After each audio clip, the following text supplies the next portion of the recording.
Hello there, everybody. I am Miles. I've gathered you all to talk about divergent evolution. Divergent evolution is essentially when one species develops two different ways around one issue, then both of the groups evolve to better solve the problem in their own way, developing two separate species from one original type. This is often the common solution to how a species overcomes a climate or habitat shift.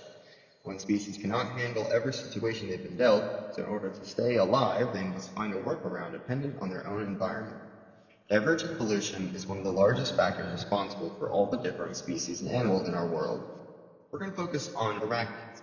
Arachnids have many more operational body parts that aid them in their lives, including 8 legs, chelicerae, a body separated into a cephalothorax, and an abdomen.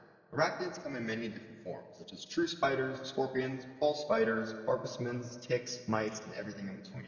If you were to take a look at one arachnid of one species from every region of one continent, you'd be able to view a titanic array of differences simply dependent on the climate of the area. Take Africa, a continent steeped in an equally titanic amount of life forms as arachnids. Africa's many climate shifts amongst its vast countries opens the way for mass amounts of divergent evolution. For example, there are two main broad classifications of tarantulas, that being terrestrial burrowers and arboreal tree-climbing nest makers, both of which led to different body types for each group. Arboreals are much more fuzzy and larger in length and overall have a much larger diameter. These species are commonly found in areas with many dense rainforests.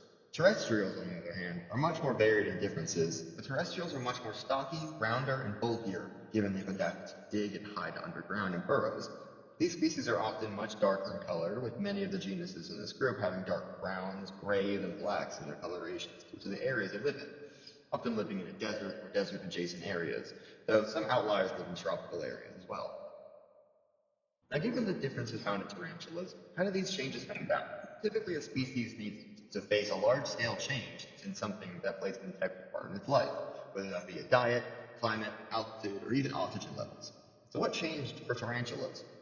Based on fossil records, the divergent evolution of today's tarantulas came about from groups of prehistoric tarantula ancestors called megalomorphs. Their presence was realized around the Precambrian era of Earth and continued up until today. It's theorized that the original division of the megalomorphic kind came about when Pangaea separated into the continents we know today, carrying numerous species of invertebrates to different climates, landscapes, and food chains. Of course, this process did not happen simply as stated, for it took millions upon millions of years to occur. But as the different continents grew apart and the Earth developed more diverse climates and ecosystems throughout its history, the invertebrates were forced to adapt or die, giving us the diverse tarantula species that we know today.